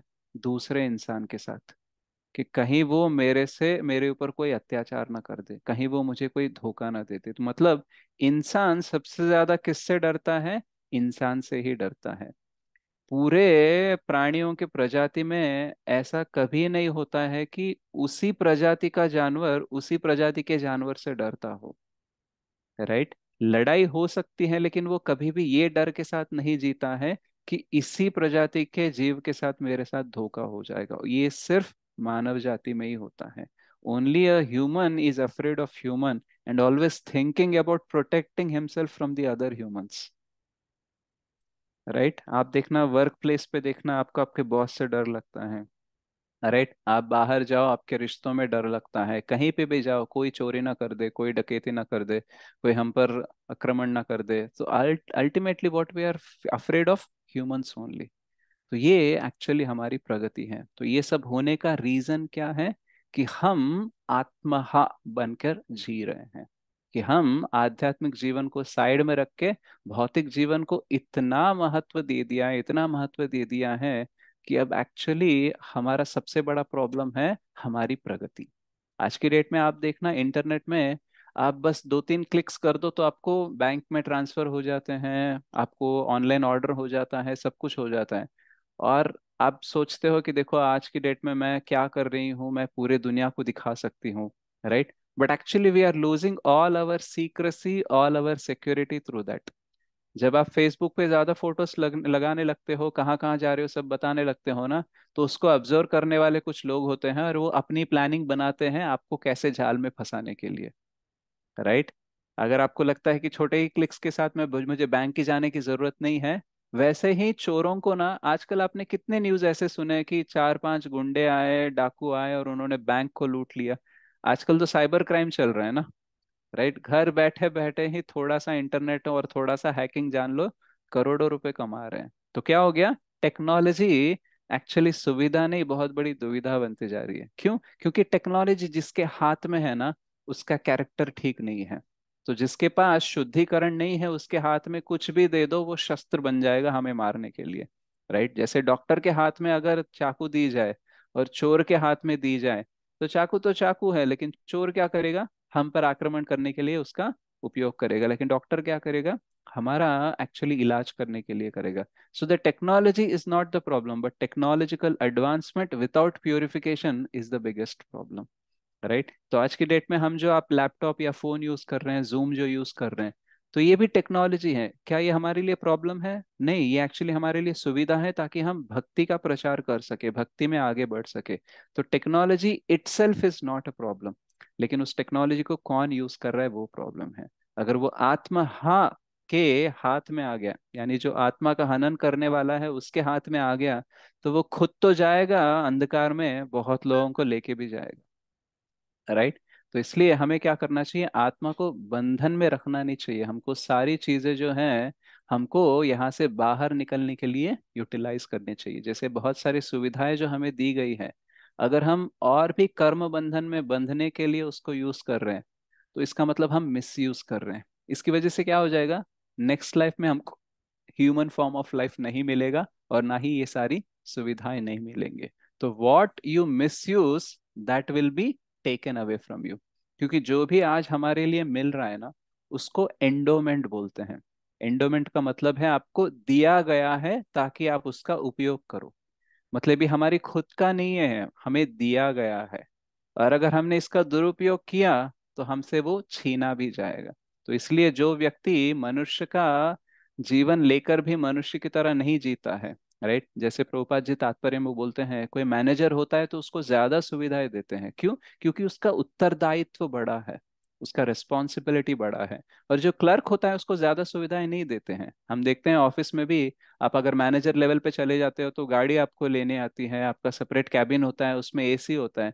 लेकिन जो क्लर्क होता है उसको खुद पब्लिक ट्रांसपोर्ट से आना पड़ता है, उसका कोई कैबिन नहीं होता, सिर्फ फैन होता है। क्यों? क्योंकि उसका उत्तरदायित्व छोटा है। तो प्रभुपाद जी लिखते हैं कि प्रॉब्लम्स तो एनिमल सोसाइटी में भी होते हैं, उनकी ज़रूरतें पूरी करने के लिए उनको भी दिक्कतें होती है, लेकिन उनकी ज़रूरतें ना बहुत ही आसुरिक नेचर के साथ होती है। जैसे अगर उनको खाना चाहिए तो उनको बहुत सारी हिंसा करनी पड़ती है, राइट? शिकार करना पड़ता है, और शिकार करने के बाद में भी उनका कौन छीन लेगा आके, तो ये थोड़ा सा उनका टेंशन रहता है। लेकिन आप देखना, कभी आप प्रसाद लेने बैठते हो, कभी आपको डर रहता है क्या कि कोई आएगा आपका प्लेट खींच लेगा? ओ प्रभु जी। नहीं प्रभु जी। या कोई आएगा आपकी गर्दन पकड़ लेगा, गर्दन पे बैठ जाएगा? कभी ऐसा डर नहीं रहता है हमारा। राइट? तो यानी भगवान ने ऐसी सुविधा करके रखी है कि तुम्हारा आहार निद्रा भय मैथुन आराम से हो जाएगा। तुम आध्यात्मिक जीवन के ऊपर ज्यादा ध्यान दो। लेकिन हम उल्टा करते हैं, हम बोलते हैं नहीं नहीं, आहार निद्रा भय मैथुन ही मेरे लिए इंपॉर्टेंट है। तो इसलिए इसकी वजह से क्या हो जाता है पता है? कॉम्प्लिकेशन बढ़ जाती हैं जीवन में, और बाधाएं और कष्ट बढ़ जाते हैं। जितना आप इंद्र तृप्ति करने का प्रयास करोगे ना, उतने ही ज्यादा फ्रस्ट्रेटेड होते हो। राइट? आप जितना ज्यादा आध्यात्मिक जीवन को प्राप्त करने का प्रयास करोगे ना, उतना ही आपका जीवन सरल होते जाता है। राइट? इसलिए हम देखते हैं कि एक बार जब प्रभुपाद जी या फिर उनके शिष्य थे, टेम्पल के बाजू में एक ट्रक ड्राइवर्स का कम्युनिटी था। तो वो दिन भर मेहनत करते थे कुछ पैसे कमाने के लिए, और वो देखते थे कि उनका जीवन तो बदल नहीं रहा है, लेकिन बाजू में टेम्पल में ये ब्रह्मचारी, ये सब लोग भगवा वस्त्र पहनकर सुबह से शाम तक 3 टाइम खाते हैं, कीर्तन करते हैं, डांस करते हैं, खुश होते हैं। कमाते तो कुछ है नहीं ये। राइट? तो फिर हम इतनी मेहनत कर रहे हैं, ये लोग इतना ज्यादा खुश हैं, तो उनको अच्छा नहीं लगता था। तो वो जाके कंप्लेंट करते थे कि आपको भी काम करना चाहिए, आप क्यों ये सब ऐसे कर रहे हो, ऐसे थोड़ी ना लाइफ होता है एंड ऑल। तो फिर वहां के वो बोलते थे कि आप क्यों मेहनत कर रहे हो, आप भी टेम्पल ज्वाइन करो, जो हम कर रहे हैं वो करो, और आप भी खुश रहो। तो लेकिन वो उसको एक्सेप्ट नहीं करते हैं। राइट? तो एक्चुअली हमारे जीवन में कष्ट क्यों ज्यादा है? क्योंकि हमने भगवान को दूर रखा है। राइट? जैसे जितना सूरज कम होगा ना, उतना ही ज्यादा टाइम लगेगा कपड़ों को सूखने में। राइट? तो हमारे जीवन में भी जितना हम भगवान को दूर रखेंगे ना, उतना ही हम गीले रहेंगे। और हम किस में गीले हैं? हमारे कष्ट में, हमारे दुख में, हमारे सारे इच्छाओं में हम एक्चुअली डूबे हुए हैं। तो जब भगवान नामक सूरज आएंगे, तो हमारे जीवन से वो सारा जो वेटनेस है, यानी जिसकी वजह से हम एक्चुअली दुखी हैं, वो सारा एक्चुअली दूर हो जाता है। अब हम क्या बोलते हैं कि नहीं नहीं, सूरज को हम साइड रखेंगे, हमारे पास टेक्नोलॉजी है, हम पंखा चलाएंगे। ठीक है, कपड़े सुखाने के लिए आपने पंखा चलाया, सूखेंगे, लेकिन चार्ज भी तो गिरेगा ना, राइट? लाइट बिल आपको पे करना पड़ेगा। और जितना सूरज सुखाता है अच्छे से, क्या उतना अच्छे से फैन सुखाता है? नो नहीं प्रभु नहीं जी। नहीं। नहीं नहीं, नहीं। राइट? तो technology is good when there is no god, right? But technology god के होते हुए भी गॉड को साइड में रख के यूज करना चाहते हो, then it is very bad. तो हमें क्या करना चाहिए? जो भगवान के प्रति हमारा उत्तरदायित्व है उसको पूर्ण करते हुए, उसके लिए अगर टेक्नोलॉजी यूज हो रही है तो फिर भी ठीक है, राइट? लेकिन जैसे मान लो अभी हमारे लिए मंदिर जाकर क्लास सुनना, राइट, मंदिर जाके दर्शन लेना, ये एक्चुअली सर्वसाधारण प्रामाणिक तरीका है भक्ति में आगे बढ़ने का। लेकिन भगवान ने बोला कि आप ऑनलाइन दर्शन भी कर सकते हो, ऑनलाइन क्लास भी सुन सकते हो। तो ओके, यूज करो टेक्नोलॉजी को, क्योंकि फिर भी यहाँ पे भी भगवान के साथ हम जुड़े हुए हैं। लेकिन हम बोलते हैं कि देखो, मंदिर जाके मैं क्यों टाइम वेस्ट करूँ? उतना टाइम वेस्ट करने से अच्छा है कि मैं कुछ और काम कर लूँ, मैं कुछ और कमा लूँ, राइट? तो यहाँ पे इतनी टेक्नोलॉजी है, मैं घर बैठे बैठे बहुत सारे पैसे कमा सकता हूँ, ऑनलाइन में यहाँ पे ऑफिस अटेंड कर सकता हूँ। तो जब टेक्नोलॉजी तुम्हें इंद्र तृप्ति के लिए दिख रही है, तो उसको तुम भगवान की तरफ थोड़ा मोड़ने के लिए अगर सहमत नहीं हो, तो क्या हो जाएगा? प्रकृति हमें और भी इसी जाल में फंसाने का प्रयास करते रहेगी, and we will be trapped more and more and more, right? तो इसलिए हमें क्या करना चाहिए? भगवान के साथ जुड़ने का प्रयास करना चाहिए, तभी जाके हम एक्चुअली आत्मा का हनन नहीं, आत्मा का एक्चुअली उसकी पुरोगति करने में हम सफल होंगे। तो इसकी वजह से हमें जो भी लाइफ में अचीव करना है वो सरल बनता जाएगा। एक्चुअली देखा जाए तो जीवन सरल हो सकता है, right? Life is simple, but to make it simple it is very complex. यानी जीवन सरल है, लेकिन उसको सरल बनाने के लिए बहुत कुछ करना पड़ता है, राइट? जैसे भगवान बोलते हैं, पत्रम पुष्पम फलम तोयम यो मे भक्त्या प्रयच्छति। तो आप मुझे बस प्रेम के साथ पत्र दे दो, फूल दे दो, राइट, पानी दे दो, फिर भी चलेगा, राइट? लेकिन कोई ऐसा व्यक्ति है कि हमारे जीवन में जो आके हमें बोलता है कि पत्रम पुष्पम फलम तोयम यो मे भक्त्या प्रयच्छति, मतलब बस आप प्रेम के साथ पत्र या फूल दे दो, थोड़ा सा पानी दे दो, फिर भी काफी है, ज्यादा कुछ करने की जरूरत नहीं है, ऐसा कोई बोलता है क्या? नो प्रभु जी। नहीं राइट? प्रभु जी। रोज अलग अलग वेराइटीज देने पड़ते हैं, रोज बहुत कुछ देना पड़ता है, इतना देने के बावजूद भी हमें ये सवाल आता है कि तुमने हमारे लिए क्या किया, राइट? तो इंसान का प्रवृत्ति क्या होता है? Get get get, forget. और भगवान का क्या होता है? Give give give, forgive. यानी हम लेते हैं भूल जाते हैं, और भगवान देते हैं और क्षमा भी देते हैं कि बस ठीक है, जो हो गया हो गया, फिर भी कंटिन्यू करो, राइट? तो लेना हमारी प्रवृत्ति है, देना भगवान की प्रवृत्ति है। और हम क्या करते हैं? उसी भगवान को साइड में रखते हैं। तो हम क्या कर रहे हैं? हम स्पिरिचुअल सुसाइड कर रहे हैं। तो इसलिए प्रभुपाद जी बोलते हैं लास्ट पैराग्राफ में कि हमें एक्चुअली जीवन को, एक मिनट में शेयर करता हूँ। तो लास्ट पैराग्राफ में क्या बोलते हैं प्रभुपाद जी? कि निष्कर्ष यह निकला कि मनुष्य होने के नाते हम आर्थिक समस्याओं को डावाडोल धरातल पर हल करने के लिए नहीं बने हैं, राइट? हम देखते हैं कि बहुत बार जो प्रॉब्लम हमारे लिए है ही नहीं, उसको हम सॉल्व करने के लिए जाते हैं और ज्यादा प्रॉब्लम खड़े करते हैं, राइट? तो एक्चुअली जो भी हमारे कर्म के हिसाब से हमें मिलना चाहिए, हमें जो करना चाहिए, बस वो करते जाएंगे तो लाइफ सरल रहेगा। लेकिन हम उसको भी थोड़ा सा और कॉम्प्लिकेटेड बना देते हैं और फिर उसको सॉल्व करने में लग जाते हैं। तो हमें क्या करना चाहिए? आध्यात्मिक जीवन को स्टार्ट करके देखना चाहिए कि एक्चुअली ये जो हमारा चल रहा है, जो भी हमारा जन्म मृत्यु व्याधि जरा व्याधि चल रहा है, इसका हमें कुछ करना चाहिए, राइट? जब तक हम इस शरीर में हैं, इस शरीर की देखभाल करनी चाहिए, लेकिन इस शरीर को ही सब कुछ मानकर अगर हम चलने लगे, तो हम क्या कर रहे हैं? हम सिर्फ डावाडोल धरातल पर जो प्रॉब्लम्स है उसको सॉल्व करने के लिए ही बने हैं, ऐसा सोच के हम जीवन जी रहे हैं। तो यहाँ पे प्रभुपाद जी बोल रहे हैं, आप उसके लिए नहीं बने हो, राइट? क्लर्क मान लो अगर मैनेजर है, वो क्लर्क की तरह काम कर रहा है, राइट? तो इसका मतलब है वो अपना उत्तरदायित्व छोड़ के कुछ और कर रहे हैं।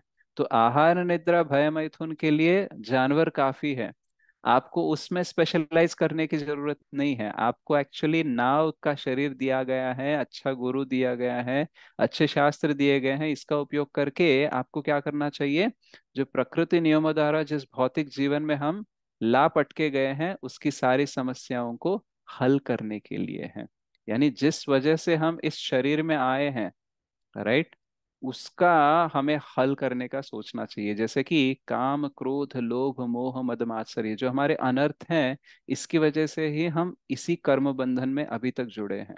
तो इसलिए भगवान का नाम लेकर, भक्ति लेकर इस कर्म बंधन से हमें निकलना चाहिए। तो इसके ऊपर ज्यादा ध्यान देना चाहिए। देखो, मैं अपनी आर्थिक स्थिति अच्छी करके भी क्या करने वाला हूँ? मतलब कितना भी पैसा कमाऊंगा, सबको पता है कि मृत्यु के बाद में वो मेरे साथ नहीं आएगा। तो मृत्यु के बाद में क्या आ सकता है, उसके ऊपर ज्यादा ध्यान दो ना। खाने के लिए, रहने के लिए, थोड़ा मेंटेनेंस के लिए पैसा चाहिए, वो कमा लो। लेकिन उससे ज्यादा कमा कर टाइम क्यों वेस्ट करना है? बिकॉज वो तो नहीं आने वाला है। और फ्यूचर का सोच सोच के हम कितना कमा कर भी रख ले, वो शायद ऐसा भी हो सकता है कि फ्यूचर में वो काम ही ना आए। राइट? तो focus on that which is really worth, यानी जिसका महत्व है उसके ऊपर ज्यादा ध्यान दो, जिसका महत्व नहीं है उसके ऊपर उतना मत ध्यान दो। हमारे माइंड के साथ प्रॉब्लम क्या है? जिसका महत्व जितना है ना, उतना वो नहीं दिखाता है। यानी इंद्र तृप्ति का महत्व कुछ भी नहीं है, लेकिन पूरा जीवन हमें इंद्र तृप्ति में लगाने के लिए तुलता है। और आध्यात्मिक जीवन का बहुत महत्व है, लेकिन मन हमेशा उसको ही छोटा करता है। राइट? तो ये हमारे मन का प्रॉब्लम है। क्यों? सारे इम्प्योरिटी, सारे अनर्थ यहाँ पे बढ़े हैं हमारे चेतना में, तो मन उसका सब यूज कर रहा है। तो हमें क्या करना चाहिए? पहले इसको सॉल्व करना चाहिए। इसको अगर सॉल्व करना स्टार्ट करेंगे ना, तो इस जीवन के बाद में वैकुंठ जाएंगे या नहीं जाएंगे वो तो ठीक है, लेकिन इसी जीवन को भी हम सरल बनाकर अच्छे से रह सकते हैं। आज की डेट में हम देखते हैं इतना स्ट्रेस है, इंसोम्निया है, इतने एडिक्शंस है। तो हम क्या है, इस जीवन के बाद में जो जीवन मिलने वाला है उसको तो नहीं ध्यान दे रहे हैं, ऊपर से उसको इग्नोर करके जो अभी जीवन है हमारे पास, उसको भी हम स्पॉइल कर रहे हैं। राइट? तो आध्यात्मिक जो ज्ञान है वो केवल नेक्स्ट लाइफ को ही अच्छा नहीं बनाता है, वो इस लाइफ को भी अच्छा बना सकता है। अगर आप अपने इंद्रियों को निग्रह करना सीख गए, तो आपको कोई और टेम्प्ट नहीं करेगा। अगर आप सिंपल एग्जाम्पल ले लो, आपकी जो इच्छाएं हैं, राइट, आप एक लिस्ट बना लो आपको क्या क्या चाहिए। ठीक है? उसमें से अगर मान लो 2-3 दिन आप चैंटिंग करो, उसके बाद में आप देखो कि लिस्ट में से आपने आधी चीजें काट दी, तो जीवन आपका सरल होगा कि नहीं होगा? सरल होगा प्रभु जी। यस प्रभु जी। राइट? आवश्यकताएं जितनी कम होंगी जीवन उतना सरल होगा। सरल होगा। राइट? तो आवश्यकताएं क्यों कम नहीं हो रही है? क्योंकि मन को लगता है कि आनंद पाने के लिए ये सब आवश्यक है। तो वो मन का जो विचारधारा है उसको बदलने के लिए ही, चेतो दर्पण मार्जनम करने के लिए हमारे पास हरि नाम है। राइट? तो जब तक हम भगवान और भगवान के नाम से दूर रहेंगे, मन हमारा जीवन और कॉम्प्लिकेट करता जाएगा, क्योंकि उसको और ज्यादा चाहिए होता है। उसको लगता है सब कुछ पालूंगा तभी मैं आनंदित हो जाऊंगा। भगवान का संग जब मिलता है तो पता चलता है कि भौतिक संसार में कितना भी पालो खुश नहीं हो सकते हो, सिर्फ मुझे पालो तो ही खुश हो सकते हो। तो हम क्या करेंगे? टाइम भगवान के ऊपर ज्यादा इन्वेस्ट करेंगे, भौतिक चीजों पे नहीं इन्वेस्ट करेंगे। तो जब हम ज्ञान से दूर हो जाते हैं, तो ज्ञान क्या होता है? सूरज की तरह रोशनी देता है। तो ज्ञान से जब दूर हो जाते हैं, तो अज्ञान के अंधकार में चले जाते हैं। और वो ऐसा अंधकार कि हम सिर्फ यहीं से नहीं, मतलब धरातल पे अभी यहाँ पे है, अर्थली प्लैनेट पे, मिडिल प्लैनेट पे हैं, लेकिन हम धीरे धीरे से निम्न लोकों में चले जाते हैं, मतलब रोशनी से और दूर चले जाते हैं। जैसे कोई व्यक्ति अगर एक टनल में जा रहा है, तो इनिशियली उसको रोशनी थोड़ी दिखती है, लेकिन उस टनल में वो जितना जाएगा ना आगे, उतना वो रोशनी से दूर जाता रहेगा। तो अज्ञान जो है, इंद्र तृप्ति जो है, वो हमें क्या करती है? उस टनल में लेके जाती है। और वो टनल कहाँ जाता है? निम्न लोकों में चला जाता है। तो इसलिए रोशनी से कभी दूर नहीं होना चाहिए। तो कृष्ण सूर्य सम मायार अंधकार। तो अगर हम कृष्ण से दूर हो गए तो ऑटोमेटिकली माया में आ जाएंगे। तो इसलिए हमें उस अंधकार से बचकर, अज्ञान से बचकर, आत्मज्ञान लेकर भगवान के साथ समन्वय में जीने का प्रयास करना चाहिए। अगर नहीं करेंगे तो फिर हमारे लिए ये फ्यूचर पक्का है। तो ये आध्यात्मिक जीवन ना लेने का, आत्महनन करने की चेतावनी हमें ईशोपनिषद का मंत्र 3 देता है। ओके? सो श्री ईशोपनिषद की जय, श्रील प्रभुपाद की जय। हरे कृष्ण। किसी का कोई प्रश्न हरे है तो आप कृष्ण पूछ प्रभु सकते हैं। जी। प्रभु जी, दामोदर का अष्टकम। ओके, कोई प्रश्न है तो उसको आंसर करके फाइनली हम दामोदर अष्टकम गाएंगे।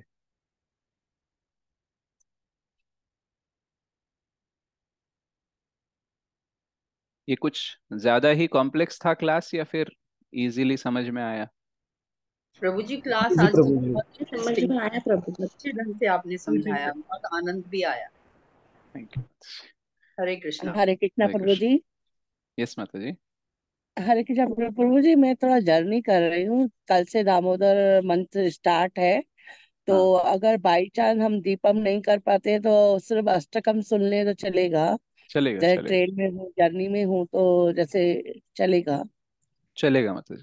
तो दामोदर अष्टकम सुबह शाम दोनों टाइम करना चाहिए या ना? अच्छा है, एक टाइम शाम?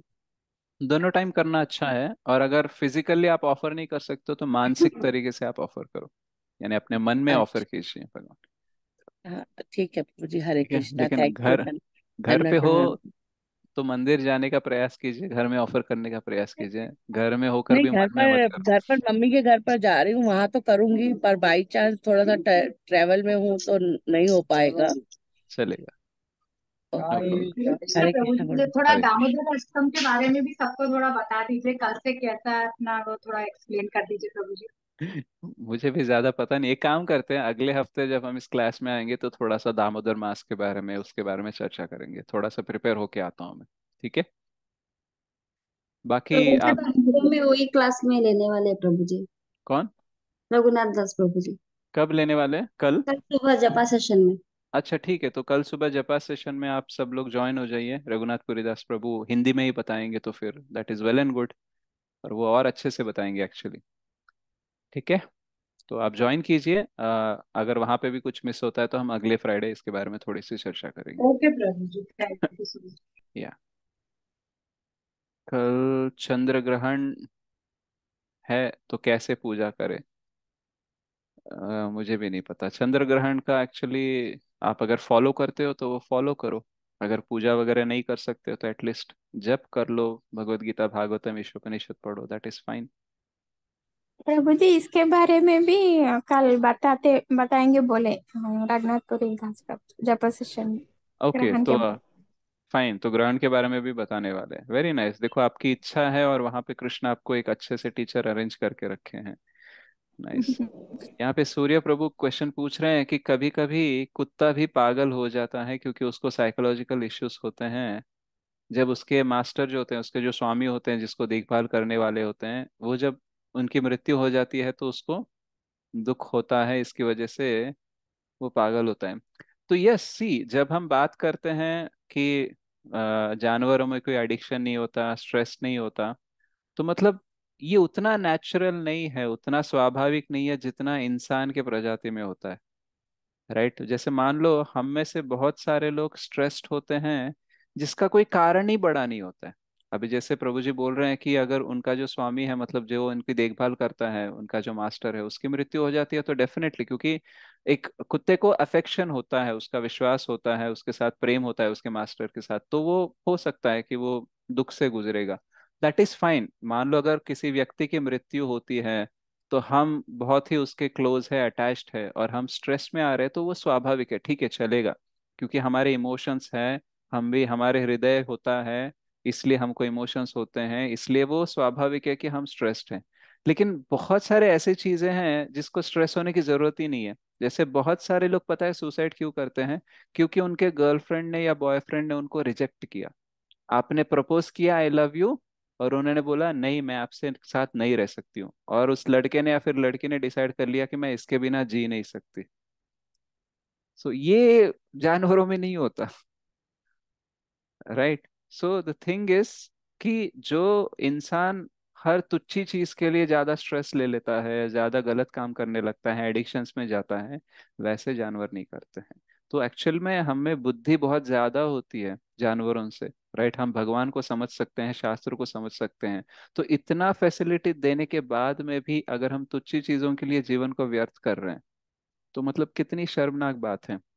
एक सोशियोलॉजिस्ट हैं जो, उनका क्या निष्कर्ष है पता है? जब भी कोई प्रजाति का नाश हो जाता है तो असंतुलन आ जाता है धरती पर। ओके। जैसे मान लो अगर कोई पेड़ है, राइट, उनकी प्रजाति अगर एक्सटिंग्विश हो गई, लुप्त हो गई, तो फिर धरातल पर इम्बैलेंस आता है, असंतुलन आ जाता है, क्योंकि सब लोग रहने चाहिए, सब प्रजातियां रहेंगी तो ही वो संतुलन बना रहता है। लेकिन उन्होंने बोला कि एक ऐसी प्रजाति है जो लुप्त होने से ना ही असंतुलन बिगड़ता है, बट एक्चुअली रिवर्स होता है, संतुलन आ जाता है। जनरली कोई भी प्रजाति लुप्त हो जाती है तो संतुलन से असंतुलन की तरफ जाता है, बैलेंस से इम्बैलेंस की तरफ जाता है। लेकिन एक ऐसी प्रजाति है जिसका लुप्त होने से संतुलन से असंतुलन नहीं, असंतुलन से संतुलन की तरफ आ जाता है, इम्बैलेंस से बैलेंस की तरफ आ जाता है। आपको पता है कौन सी वो प्रजाति है? We humans. इंसान। जब इंसान लुप्त हो जाए ना, धरती शांत बन जाती है। क्योंकि जितना गंदा काम हम करते हैं, राइट, जितनी गंदगी हम फैलाते हैं ना, कोई और प्रजाति नहीं कर सकता, राइट। Yeah, इवन इतना it's कि absurd, Prabhuji. During COVID, when everybody quarantined and themselves, all the animals actually enjoyed their freedom. हाँ, They have come out and they have actually lived their life freely. Correct. तो हम देखते हैं कि जब Covid आया था, एक्चुअली आपको पता है कि चांद तारे भी अच्छे से दिखने लगे थे कोविड के टाइम पे, क्योंकि हमने गाड़ियां चलाना बंद कर दिया था ना, सब घर में थे ना। तो इतना पोल्यूशन हम क्रिएट करते हैं, इतना भय, टेरर, राइट। हम हाईवे पे देखना कितने सारे जानवर मर जाते हैं क्योंकि हम गाड़ी चला के जाते हैं ना उनके ऊपर से, राइट। तो वो अच्छे से रोड क्रॉस कर रहे हैं ना नॉर्मली, राइट। तो लेकिन हम उनको तेजी से ऐसे ठोक देते हैं। तो हम क्या कर रहे हैं, हम एक्चुअली बहुत सारा प्रदूषण फैला रहे हैं, जबकि ये हमारी जिम्मेदारी है ही नहीं।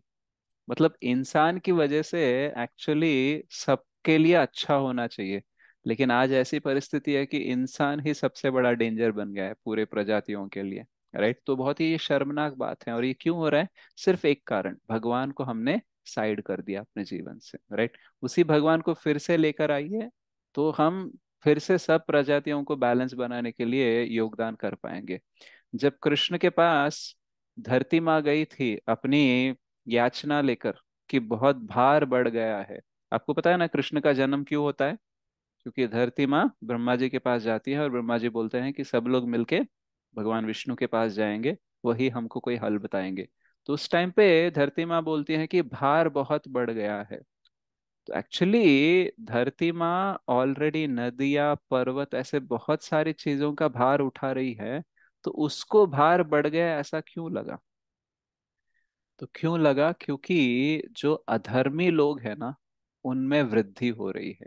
अलग अलग जो अधर्मी राजाएं हैं वो अपनी सेना को बढ़ा बढ़ा कर लोगों के ऊपर अत्याचार बढ़ा रहे हैं। तो जैसे कभी हमारे घर में कोई काम वाली आती है और उसको हमने बोला 2,000 आपको पगार दूंगा, और वो आती है कुछ नहीं काम करती है, तो वो भार हो जाती है कि नहीं हो जाती है? Yes, no? Yes yes. Right. क्यों? क्योंकि जिसको जितना पैसा दे रहे हैं उतना काम कर रही है तो वो भार नहीं है। लेकिन पैसा दे रहे लेकिन काम नहीं कर रही है तो फिर भार बन जाती है। तो वैसे ही इंसान को उत्तरदायित्व दिया गया है कि आध्यात्मिक जीवन को बढ़ाओ, आध्यात्मिक संस्कृति को बढ़ाओ। यानी सब लोग अपना अपना स्पिरिचुअल लाइफ को सीरियसली ले, ऐसा वातावरण बनाओ, ये उत्तरदायित्व देकर हमें भेजा गया है। इसलिए हमको इतना सब ज्ञान मिल रहा है, लेकिन हम उसका उपयोग नहीं कर रहे, तो हम भूमि के ऊपर भार बन रहे हैं, राइट। तो जब हमारी मृत्यु होती है ना, तो दुख होना चाहिए। लेकिन अभी पोजीशन ऐसी है ना, हमारी मृत्यु होते हैं ना तो बाकी सारे जानवर खुश हो जाते हैं, राइट। क्योंकि ये जब तक था ना कितने लोगों को मारता था ये, अब ये चला गया तो कुछ लोग तो ज्यादा टाइम जिएंगे। तो ऐसी वाली फीलिंग चलती है। तो समहाउ हमें शास्त्रों का अध्ययन करके, गुरु का आश्रय लेकर, भगवत गीता भागवतम को समझकर जीवन को बदलने का प्रयास करना चाहिए। अदरवाइज हमारे जीवन का कोई अर्थ नहीं रहेगा। Okay. For 1 rupee loss we are wasting our entire life in stress. हो जाता है ऐसा। शेयर्स गिर जाते हैं तो लोग स्ट्रेस में आ जाते हैं, शेयर मार्केट गिर जाता है तो हार्ट अटैक आ जाता है। तो शेयर्स में पैसा मत लगाओ ना, हार्ट अटैक नहीं आएगा। देखो हमारा लोभ होता है कि शेयर मार्केट से हमको लेना है, बैठे बैठे पैसे कमाने का लोभ हमको है।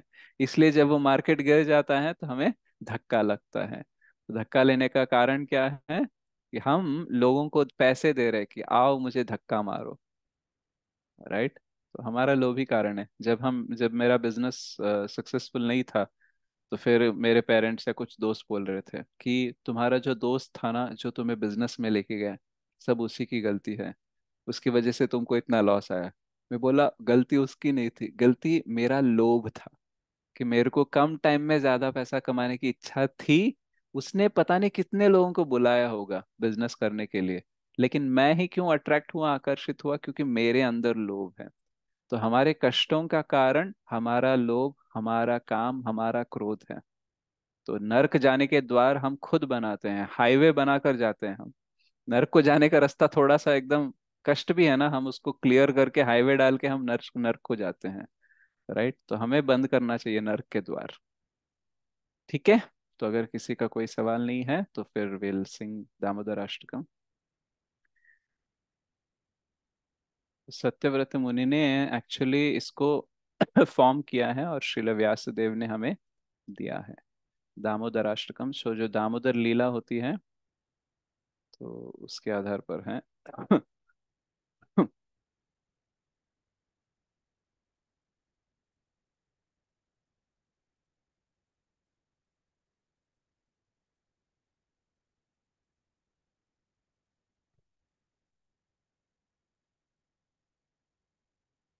मुखं करोति वाचालं पङ्गुं लङ्घयति गिरिं यत्कृपातमहं वन्दे श्रीगुरुं दीनतारणं परमानन्दमाधवं श्रीचैतन्येश्वर। नमामीश्वरम् सच्चिदानन्दरूपम् लसत्कुण्डलं गोकुले भ्राजमानम् नमामीश्वरं सच्चिदानन्दरूपं लसत्कुण्डलं गोकुले भ्राजमानं यशोदाभियोलोकलाघवमानं परामृष्टमत्यन्ततो धृत्य रुदन्तं मुहुर्नेत्रयुग्मं मृजन्तं कराम्भोजयुग्मेन सातङ्कनेत्रं मुहुश्वासकम्पत्रिरेखाङ्ककण्ठ स्थितग्रैवं दामोदरं भक्तिबधम् इति दृक्स्वलीलाभिरानन्दकुण्डे स्वघोषं निमज्जन्तम् आख्यापयन्तम् तदीयेषितग्नेषु भक्तैर्जितत्वं पुनः प्रेमतस्तं शातवृत्तिवन्दे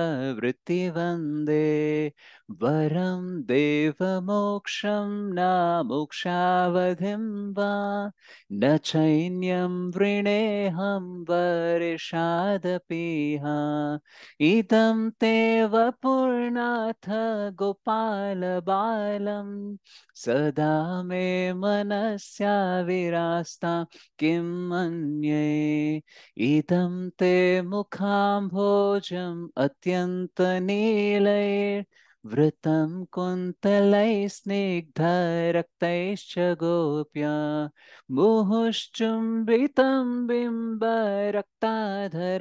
मे मनस्या विरास्तामलं लक्षलाभै नमो देवदामोदरानन्तविष्णो प्रसीद प्रभो दुःख जलाधिमग्नम् कृपादृष्टिवृष्ट्यातिदिनं बतानो गृहाणेश मामज्ञं ये दक्षिद्रेशः कुबेरात्मजौ बद्धमूर्तैव यद्वत् त्वया मोचितौ भक्ति भाजौ कृतौ च तथा प्रेम भक्तिं स्वकामे प्रयच्छ न मोक्षे ग्रहो मे दामोदरेह नमस्ते स्तुधाम्ने स्फुरदीप्तिधाम्ने त्वदीयोदरायाथ विश्वस्य धाम्ने नमो राधिकायै त्वदीयप्रियायै नमो नन्तलीलाय देवाय तुभ्यं नमो राधिकायै प्रदीयप्रियायै नमो नन्तलीलाय देवाय तुभ्यं नमामीश्वरं सच्चिदानन्दरूपं लसत्कुण्डलं गोकुले भ्राजमानं हरे कृष्णा कृष्णा कृष्णा हरे हरे हरे राम राम राम हरे हरे हरे कृष्णा कृष्णा कृष्णा हरे हरे हरे राम राम राम राम हरे हरे। श्री दामोदर अष्टकम की जय। Thank you so much prabhu ji. Thank you so much mata ji and prabhu ji. So will see you all next week. So अगले हफ्ते में मंत्राचार को टच करेंगे। तो भी फर्स्ट पार्ट जो है ईशोपनिषद का वो खत्म हो चुका है, ईश स्तुति से लेके मंत्र 3 तक। Then will start the second part of it. Okay. So वांछा कल्पतरुभ्यश्च कृपा सिंधुभ्यैव च पतितानां पावनेभ्यो वैष्णवेभ्यो नमो नमः। श्री श्री राधा मदन मोहन जी की जय, श्री श्री गौर निताय की जय, श्री श्री जगन्नाथ बलदेव सुभद्रा माई की जय, श्री ईशोपनिषद की जय, श्री प्रभुपाद की जय, अनंत कोटि वैष्णव वृंद की जय, समावित गौर भक्त वृंद की जय, कलि पावन हरिनाम संकीर्तन की जय, निताय गौर प्रेमानंदे। हरि हरि बोल। हरि हरि बोल। हरि बोल प्रभु जी, दंडवत प्रणाम। प्रणाम thank mata you ji. Prabhu ji. Hare Krishna. Thank you. Hare thank you so Krishna. Much prabhu ji. Hare Hari Krishna. बोल। हरि बोल। हरे हरे बोल। कृष्णा प्रभु।